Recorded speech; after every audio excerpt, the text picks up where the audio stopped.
Bonjour à toutes et tous et bienvenue sur la chaîne de Comme de Crayon. Cette vidéo s'adresse aux débutants, plus exactement aux personnes qui voudraient et qui veulent peindre à l'aquarelle et qui n'ont jamais osé passer le pas. Les personnes qui veulent peindre à l'aquarelle ont déjà une première difficulté, c'est quel matériel. Donc on va brièvement regarder le matériel parce qu'il y a peu de choses. En tant que débutant, vous n'avez pas besoin d'énormément de couleurs, de pinceaux, etc. Si vous débutez, si vous n'avez jamais peint à l'aquarelle, je vous recommande fortement de ne peindre qu'avec 3 couleurs. Un rouge, un bleu, un jaune, on va rentrer dans les détails. Je ne suis pas spécialement d'accord avec le fait d'acheter des aquarelles scolaires pour débuter, pour voir si cela nous plaît et puis d'investir plus tard dans une aquarelle de meilleure qualité. Ça va être difficile de vous rendre compte si vous aimez ou non la pratique de l'aquarelle si vous choisissez un matériel qui n'est pas vraiment à la hauteur de vos espérances, des peintures de mauvaise qualité, du papier de mauvaise qualité, des pinceaux de mauvaise qualité. Vous n'allez absolument pas vous rendre compte, vous allez galérer et au final vous allez abandonner. Donc acheter 3 couleurs pour 2 raisons, c'est que déjà vous allez investir moins, vous aurez moins peur de revenir en arrière et d'avoir dépensé de l'argent pour rien. Une autre raison, c'est que c'est beaucoup plus formateur de commencer avec 3 couleurs, au lieu de commencer avec 10 voire 15 couleurs que l'on peut trouver dans certaines palettes à godet, et de ne pas maîtriser vos couleurs, la particularité de vos couleurs. Donc il vaut mieux partir avec 3 couleurs de bonne qualité et apprendre à les connaître. Vous allez faire connaissance avec vos 3 couleurs. Donc je disais un bleu. Je propose le bleu cobalt Sennelier numéro 307. Je propose un lac de Garance rose, toujours c'est Sennelier numéro 690, qui est aussi appelé sous d'autres marques le rose permanent. Et je propose un jaune clair, toujours de la marque Sennelier. Alors vous allez vous dire, je ne propose que Sennelier. Non, dans la palette réduite, oui effectivement ce sont des Sennelier, mais dans une palette complète que je propose dans une autre vidéo, vous pourrez voir, il y a aussi des Winsor & Newton. Alors je ne vous propose pas des marques que je ne connais pas. Je connais Sennelier, je connais Winsor & Newton, j'ai quelques couleurs de la marque Holbein, mais je n'ai pas envie d'en parler dans cette vidéo. Lorsque l'on a les couleurs, il y a bien entendu un autre besoin, c'est le papier. Alors le papier coton de bonne qualité a la réputation d'être le meilleur papier. Alors c'est un peu vrai, mais c'est pas tout à fait juste non plus. Parce que le papier coton de bonne qualité correspond à des personnes qui ont le style pour aller avec le papier coton. Ce n'est pas évident pour tout le monde. Vous avez de très grands aquarellistes qui ne peignent que sur du cellulose. On peut dire que le papier, pour faire assez simple, existe en 2 catégories, 100% coton ou 100% cellulose. Les mixtes, je n'en parlerai pas dans cette vidéo. Donc pour les débutants, il me semble qu'il est plus facile de peindre sur du papier cellulose, pour 2 raisons. Je trouve que l'aquarelle se maîtrise mieux lorsque l'on débute sur du papier cellulose. On le maîtrise un petit peu moins sur le papier coton parce que le papier coton a, si vous voulez, un espèce d'effet buvard. Donc lorsque l'on peint et qu'on n'a pas l'habitude, la couleur vraiment rentre dans le papier, ce qui en fait d'ailleurs sa qualité. Mais c'est un petit peu affolant pour quelqu'un qui débute. Et la seconde raison, c'est que le papier coton est tout de même beaucoup plus onéreux. Et lorsque l'on débute, ça retient un petit peu la main parce que vu le prix du papier, on ne veut pas faire d'erreur. Et de ce fait, on ne fait pas de progrès, on ne s'amuse pas. Donc, je propose plutôt le cellulose pour les débutants. 2 pistes en cellulose, un papier que j'aime beaucoup qui s'appelle le I Love Art. 100% cellulose, grain fin. D'ailleurs, au passage, pour les débutants, je conseille le grain fin. 24-32, c'est très bien aussi d'ailleurs comme format. Autre possibilité en papier cellulose, c'est le Canson, bloc Canson XL. Alors je suis désolée, j'en ai plus à vous montrer. C'est un bloc qui existe en plusieurs formats, qui a une spirale. Et donc il y a un papier de ces blocs XL spécial aquarelle. Si jamais vous optez pour ce papier, méfiez-vous de ne pas vous tromper. Ça m'est arrivé une fois, je me suis retrouvée avec un papier pour technique mixte et donc il y avait marqué aquarelle, acrylique, etc. J'ai pas fait attention, donc vraiment spécial aquarelle. Au niveau du papier, je ne vais pas creuser plus cette question pour cette vidéo. Vous trouverez sur ma chaîne une ou des vidéos si vous voulez plus de précision sur le papier. Idem d'ailleurs pour tout ce qui concerne le matériel, mais comme nous sommes ici sur une vidéo dédiée aux personnes qui veulent débuter l'aquarelle, je préfère rester voilà, vraiment concise et uniquement focalisée sur les points importants. Pour aujourd'hui, je vais prendre donc le papier I Love Art.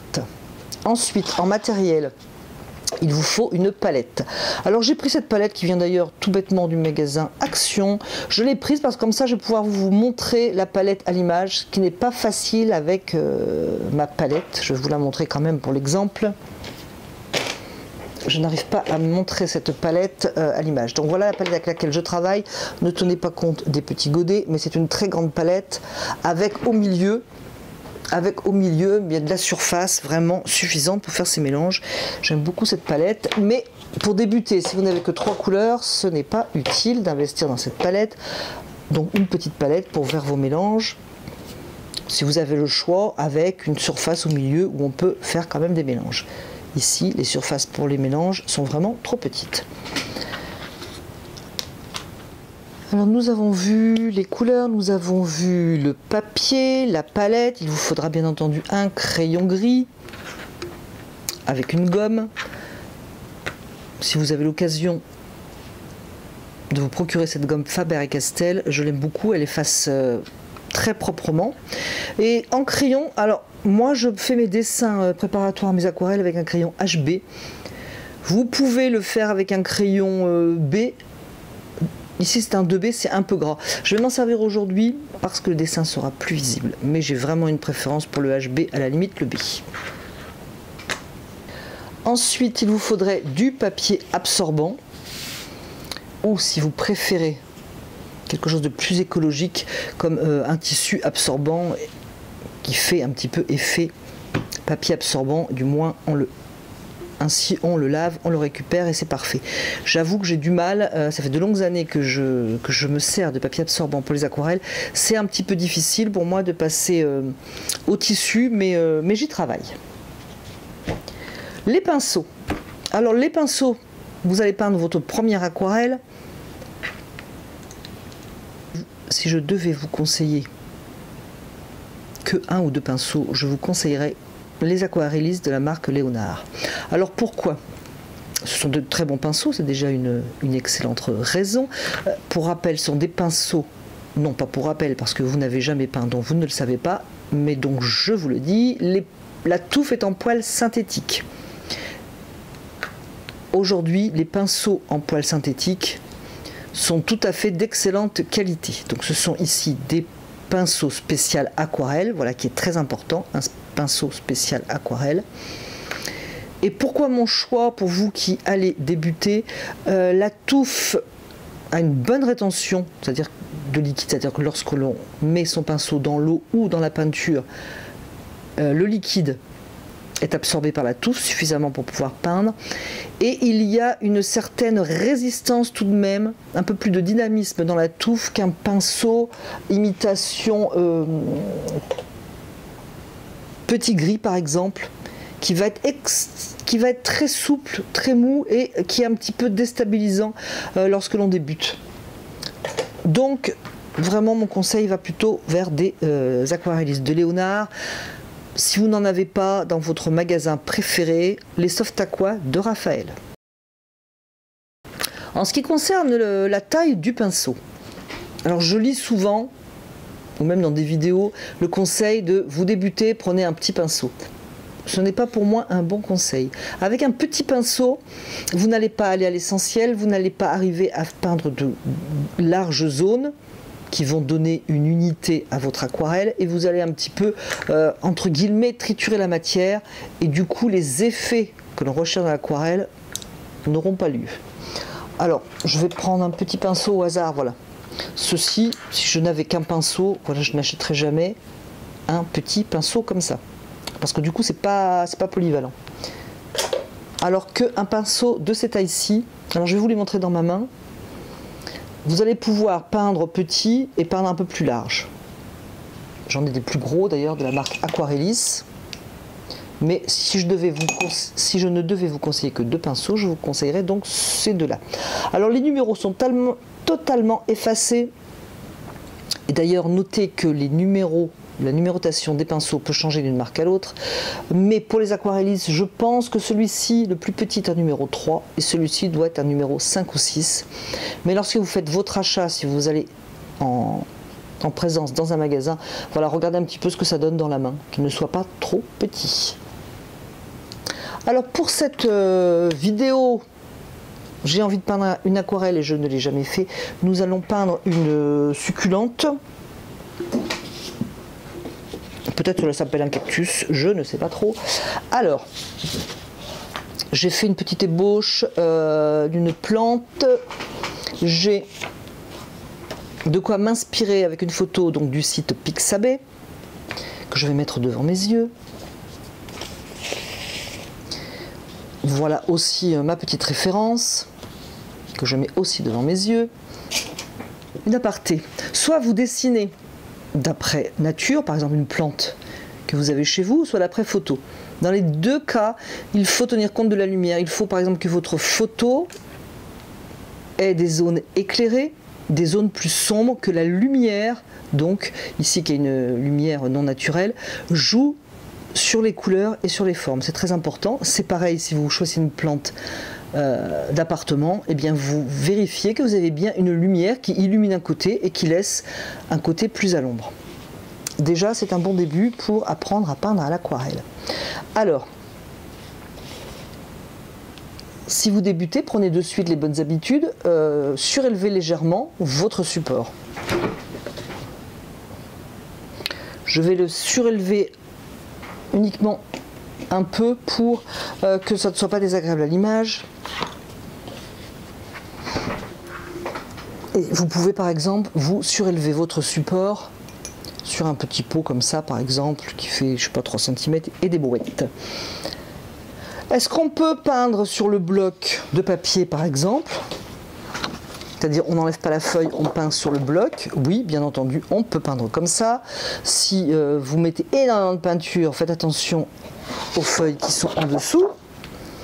Sinon, on peut tout à fait enlever la feuille comme je viens de faire et la mettre sur un support. Ici, c'est un carton rigide que l'on fait tenir avec une pince. Alors, est-ce qu'on en colle avec un scotch tout autour? Non, je laisse la feuille libre.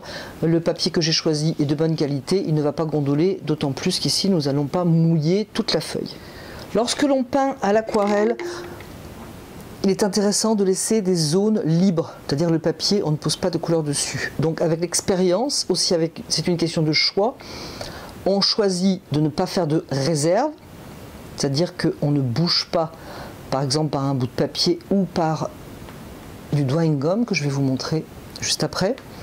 On contourne la zone claire, ce qui donne beaucoup de souplesse et moins de rigidité qu'avec un drawing gum mal utilisé. Donc le drawing gum, le voici, mon préféré jusqu'à nouvelle innovation est le drawing gum de la marque PBO. Et on va faire un petit essai, comme ça vous verrez. Le drawing gum, j'aime bien le poser, on peut le poser avec un pinceau fin, mais j'aime bien le poser avec ce qu'on appelle un tire-ligne, parce qu'il permet de faire des traits très fins. Je veux, moi, aujourd'hui, pour cette aquarelle, faire un trait extrêmement fin, je vais le poser sur cette feuille. Donc le tire-ligne me va très bien. Je prends un petit peu de drawing gum, je fais un essai sur une feuille, pour voir si mon trait n'est pas trop large. Et je vais poser une fine ligne.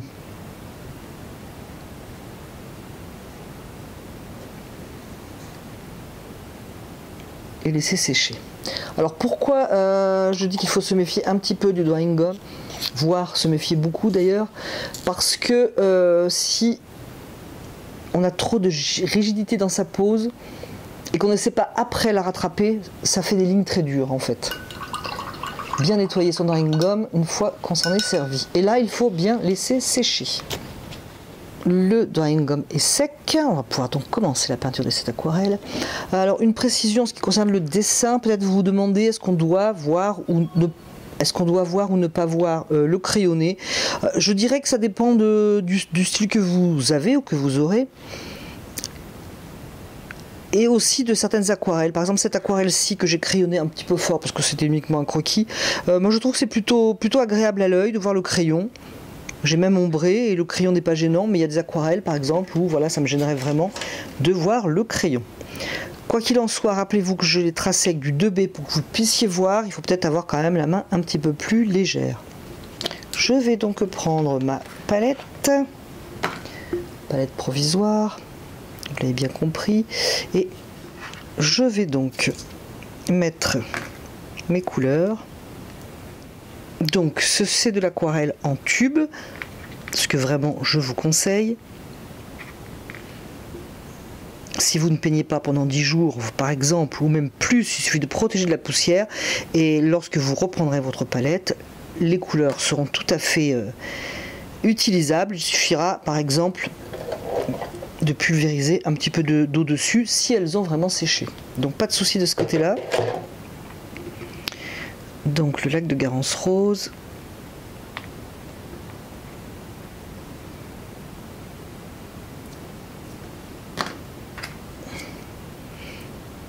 Alors je vous mettrai les liens des couleurs parce que je connais ces couleurs et je sais pourquoi je vous les propose. Si on prend par exemple l'exemple du bleu de cobalt, c'est une couleur qui est réputée granulée. Alors granulée, ça veut dire que ça va faire des petits amas de pigments. Une couleur granulante, c'est très agréable quand on sait le maîtriser et lorsque l'on a besoin d'une couleur granuleuse, mais ce n'est pas valable pour toutes nos aquarelles. Donc moi, le bleu de cobalt, je l'aime lorsqu'il ne granule pas. Donc je prends mon pinceau, moi je prends le plus gros des deux. On va commencer sur mouiller, donc je vais commencer par mouiller par exemple. Alors, on va dire celle-ci.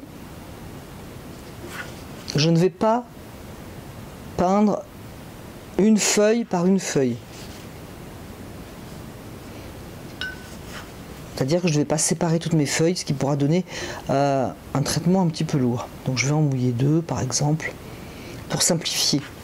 Je pourrais mouiller toute la surface. Mais voilà, on est débutant, on va y aller tranquille. Je vais faire un vert avec un peu de jaune clair. Donc je prends du jaune après avoir mouillé mon pinceau. Je commence par la couleur la plus claire pour éviter de salir mes couleurs, qui de toute façon vont se salir, hein, on fait des mélanges. Et je fais un vert. Alors on va jouer avec plusieurs verts. Donc là j'ai un vert assez jaune. Je le mets dans l'eau. Voyez-vous, ça, voilà. Et pour voir si la qualité de mon aquarelle me satisfait, voilà, je bouge mon support, ça doit circuler. Si ça ne circule pas, c'est que vous n'avez pas mis assez d'eau. C'est ce qu'on appelle gouacher.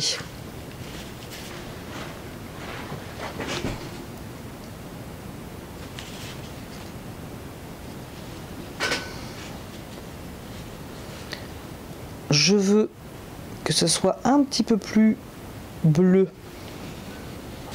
pour cette feuille. Je vais enlever un petit peu de couleur.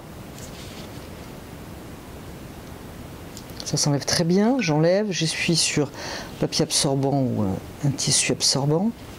Je travaille un petit peu ce qui par exemple pourrait me déranger. Et je vais prendre un peu de bleu.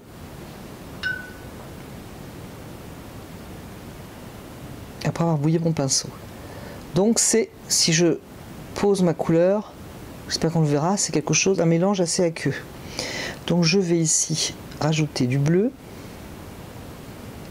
à ma convenance.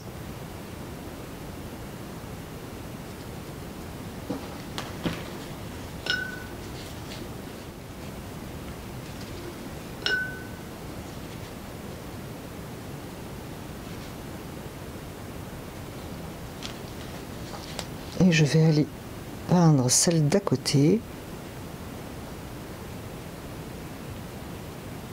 Et je vais m'interrompre parce que j'ai oublié de vous dire quelque chose de très important. Mais il n'est pas trop tard pour le faire.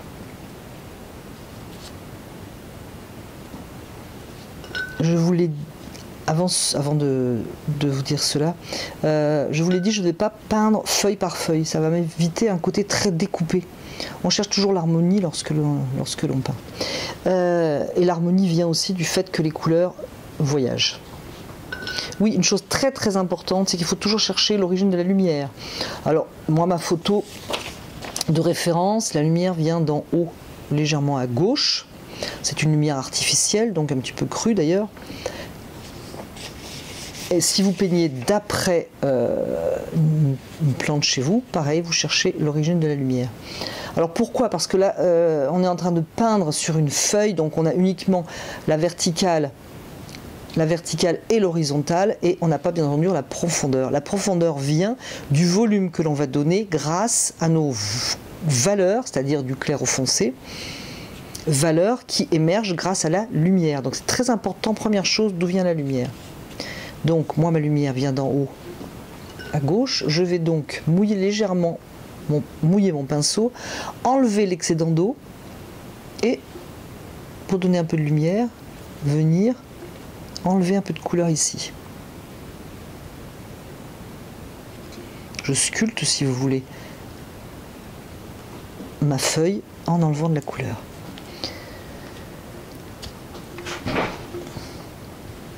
Donc je vais continuer. Je pose un peu d'eau sur cette feuille et je vais partir plus bleu ici.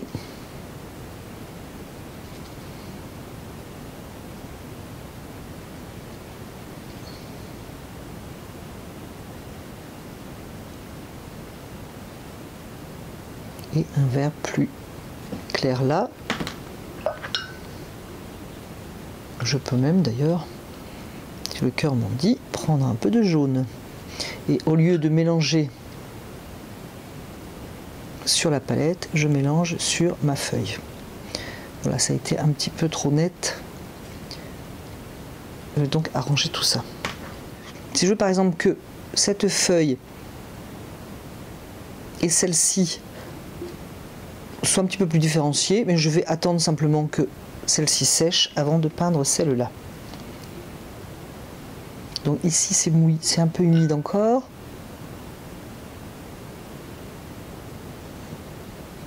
Alors évidemment quand on débute, c'est cette couleur qui part de partout, qu'on maîtrise pas tant que ça. C'est ce qui fait un petit peu peur. Alors j'espère que vous verrez à l'image, par exemple pour cette feuille, je suis vraiment ce qu'on appelle dans l'humide, dans le mouillé. Et dans le mouillé, il n'y a pas de souci, on ne risque pas d'avoir d'effets désagréables comme par exemple des auréoles, où on fait vraiment attention, c'est lorsque la feuille est en train de sécher. La feuille ici, le papier, lorsqu'elle est en train de sécher, on fait attention, c'est là qu'il faut prendre des précautions, mais on en parlera dans une autre vidéo. Je vais donc continuer, je vais peindre celle-ci, je vais poser donc un petit peu d'eau et poser une couleur plutôt claire, parce que j'estime que la lumière vient bien éclairer cette feuille.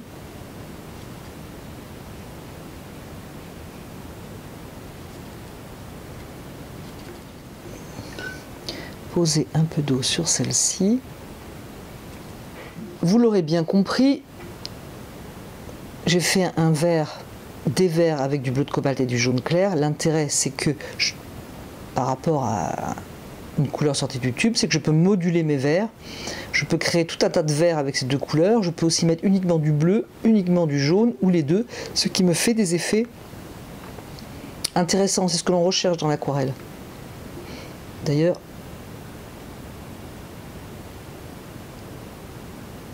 je vais ajouter un peu de vert ici pour ne pas non plus avoir une feuille totalement bleue.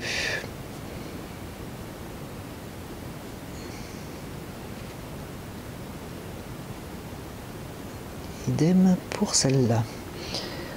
Pendant que ça sèche, je fais ce qu'on appelle ouvrir des blancs, c'est-à-dire même si je ne vais pas au blanc du papier. Je vais venir enlever de la couleur à certaines zones que je voudrais plus claires.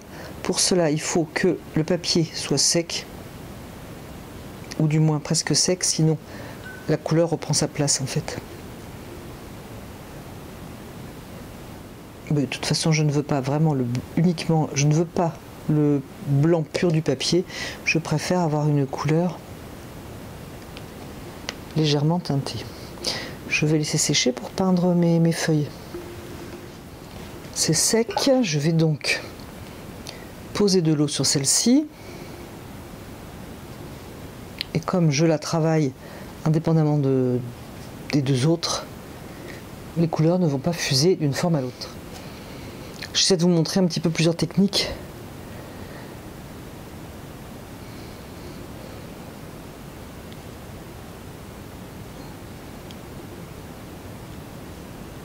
De façon à vous montrer plusieurs choses dans une seule vidéo.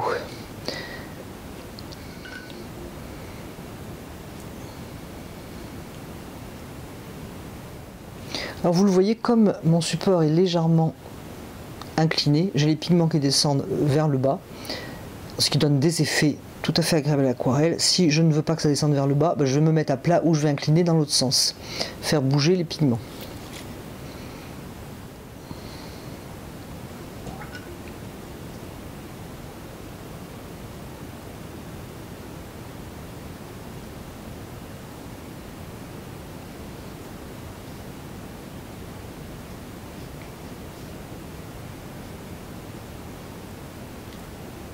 Alors je trouve que c'est un peu vert, mais je vais mettre... Enfin, c'est un petit peu vert par rapport à l'ensemble de ma composition. Donc je vais rajouter simplement un peu de bleu. Je ne me suis pas servi de rouge pour l'instant, mais on pourrait très bien mettre une pointe de rouge aussi dans le vert. Par contre juste une pointe parce que le rouge étant complémentaire avec le vert, ça va vite le faire griser. Donc voilà, alors ici j'avais donc une réserve eau de wearing gum, ça me permettra d'avoir la lumière. Je vais surveiller pendant que ça sèche pour avoir un petit peu de lumière ici, en enlevant de la couleur. Pendant que ça sèche, parce que j'aurai besoin un petit peu de donner des détails, je vais faire le pot. Pour peindre le pot, si je ne veux pas que mes couleurs se mélangent, eh bien je vais être obligé d'attendre que ça sèche. Alors pour cette vidéo, ma première aquarelle, il me semble que pour vous ça sera plus facile de laisser sécher la peinture des feuilles avant de peindre le pot.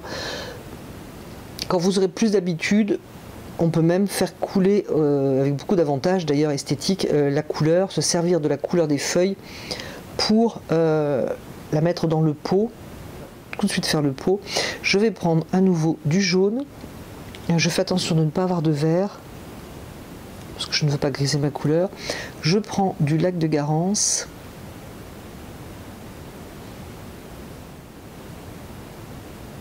Je vais le poser sur papier sec. On va faire ainsi la différence. Ici.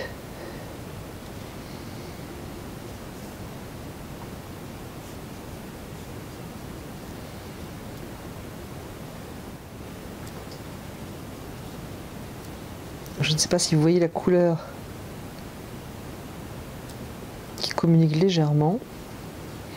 Donc ma lumière venant d'ici, en haut à gauche,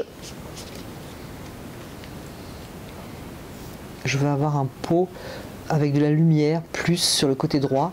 Il ne faut pas croire que ici ça va être très éclairé, net, et très sombre ici. Il faut jouer un petit peu avec les couleurs.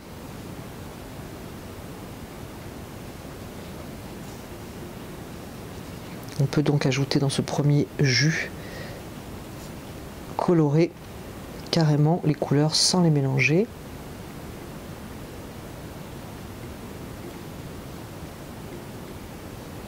De manière à donner du volume.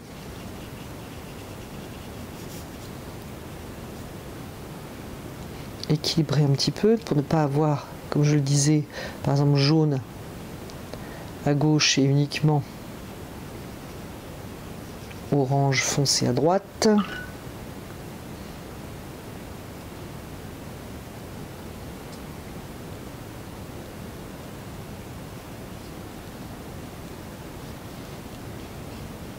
Alors, si vous voulez genre un petit peu illustration, à la limite vous n'allez pas avoir envie d'avoir du vert dans votre peau.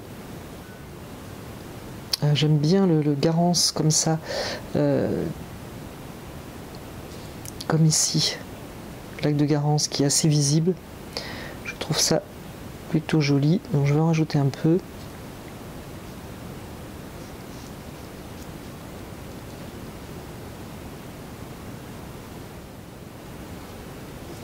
Je joue un petit peu avec mes couleurs. Je peux aussi jouer avec l'inclinaison de mon papier et disperser mes pigments simplement en inclinant le papier. Je fais juste attention à ne pas avoir une ligne, par exemple comme ici, ce serait pas très agréable, donc je continue d'incliner, ou à la limite je reviens avec le pinceau. Ce premier passage fait, je vais laisser sécher. Au niveau des feuilles, c'est sec, on va pouvoir donc continuer. Je laisse sécher avec ce qu'on appelle un heat gun, un pistolet chaud. On peut le faire avec on peut sécher avec un sèche-cheveux. Faire attention parce que sèche-cheveux envoie de l'air en fait. Et ça peut un peu disperser les pigments. Donc à la limite, il faut presque mieux faire sécher naturellement. Donc il me faut une couleur plus foncée pour travailler maintenant les ombres. Encore d'autres ombres, j'ai travaillé un petit peu le volume. Je vais travailler les ombres. Pour cela, je vais faire un gris à la limite foncé. Donc je vais prendre du jaune, je vais prendre du rouge, et je vais prendre du bleu. Ce qui fait, lorsque l'on mélange les trois couleurs, on a ce qu'on appelle un gris, mais un gris coloré. Coloré pourquoi? Parce que je vais mettre soit plus de bleu, soit plus de rouge, soit plus de jaune.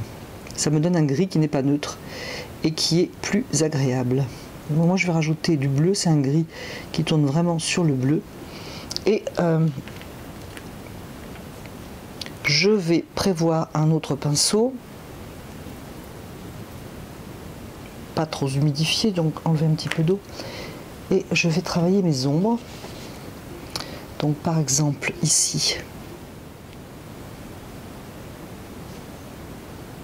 j'ai une ombre. Pourquoi mon deuxième pinceau?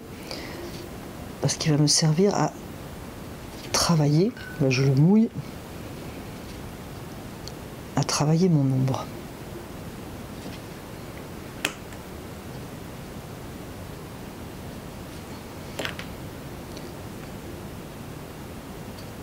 On va faire différemment pour l'ombre d'ici. Je vais poser de l'eau à l'endroit où l'ombre va s'arrêter. Ici, l'ombre s'arrête. Donc moi, je vais poser de l'eau.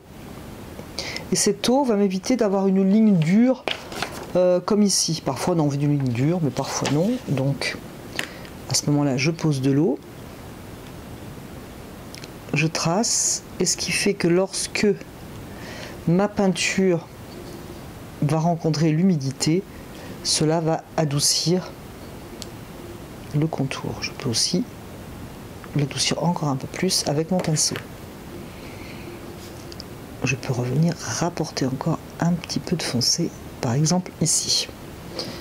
Et toujours, mon souhait est d'adoucir. Donc vous remarquerez que je suis toujours uniquement avec quelques couleurs. Donc je continue mes ombres. Je vais faire ça pour toute la plante. Il faut aussi que je fonce ce qui ressemble à la terre en fait. Alors je n'ai pas de couleur marron sortie du tube, mais si je mettais une couleur marron sortie du tube, eh bien on se demande qu'est-ce que ferait un marron ici, étant donné qu'il n'y en aurait qu'à un endroit. Donc ça c'est pas bon du tout, du tout, du tout. Je vais travailler les ombres ici. Donc cette feuille est sur l'autre, donc ça crée une ombre ici, et celle-ci par contre est sur l'autre, donc j'ai une ombre ici. étant donné que la lumière vient de là. À nouveau, je travaille mes contours, je les adoucis d'un coup de pinceau.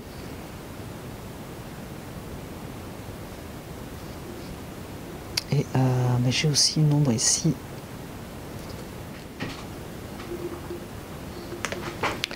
Dans cette ombre, rien ne m'empêche d'enlever un peu de couleur pour créer une lumière dans l'ombre, ce qui est toujours agréable. Donc je reprends ma couleur foncée. Ici, d'ailleurs, on va en profiter. Sur l'image de référence, il y a une légère ombre rouge, donc je vais faire un mélange avec du bleu et du rouge, enfin avec le bleu de cobalt et le lac de Garance, pour avoir quelque chose d'un petit peu violet. Et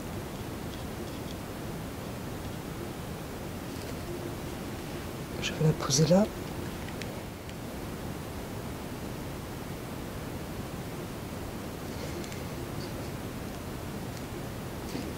On pourrait même d'ailleurs faire plus rouge.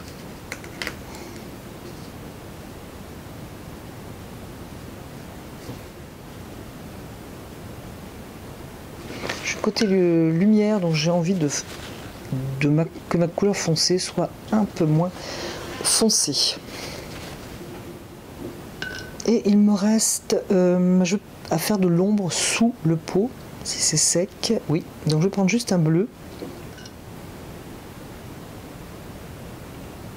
Peut-être pas trop, un petit peu moins fluide, mais tout de même pas pâteux. Et je vais peindre une ombre.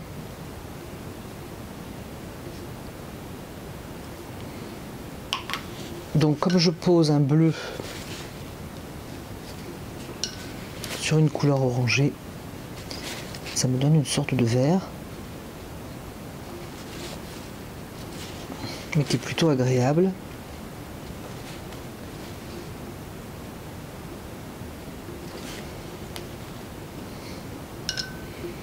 Si je trouve que c'est pas suffisant, eh bien je vais en remettre.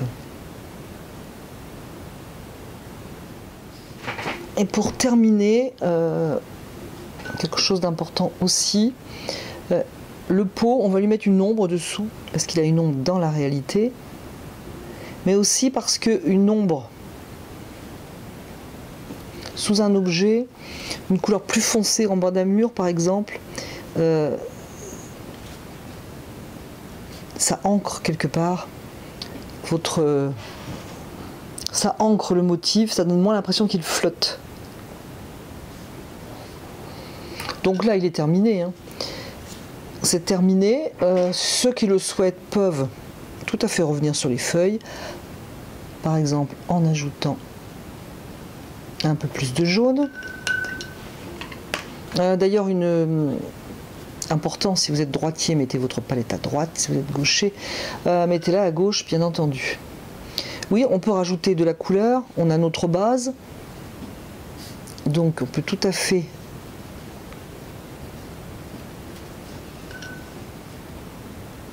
vouloir quelque chose de plus coloré. Et il est tout à fait possible de le faire.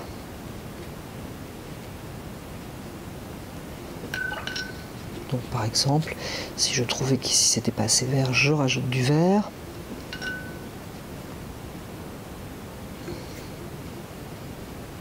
Du bleu éventuellement.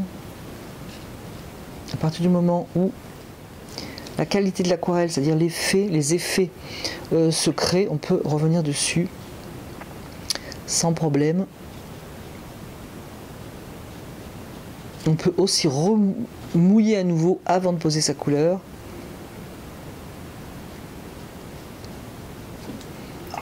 Si cette vidéo vous a plu, n'hésitez pas à la liker. Merci par avance. À m'écrire un commentaire. Si vous avez des questions, n'hésitez pas, j'y répondrai avec plaisir. Abonnez-vous, c'est gratuit, vous serez ainsi au courant de toutes mes vidéos. Et à nouveau, on peut retravailler sa couleur en enlevant, par exemple. Alors, vous êtes vraiment dans une aquarelle débutant. Si c'est une illustration, c'est pas gênant. Si c'est pas une illustration, c'est gênant parce qu'on a vert en haut, orange en bas. Il suffirait, si cela gênait, de rajouter un peu de la couleur, et même de le prévoir avant d'ailleurs, de la couleur des feuilles sur le pot, de manière à ne pas avoir un motif coupé en deux en fait. Voilà, petite touche de couleur. Il reste une dernière chose, si c'est sec, c'est enlever le drying gum.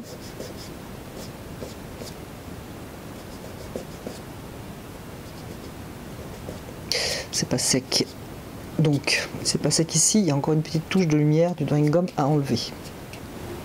Voilà cette aquarelle spéciale débutant. Je n'ai jamais peint à l'aquarelle et je veux peindre à l'aquarelle. Eh bien, j'espère que vous trouvez dans cette vidéo de quoi combler vos envies d'aquarelle. Je vous remercie d'avoir regardé et écouté cette vidéo et je vous dis à bientôt sur la chaîne de Gomme de Crayon.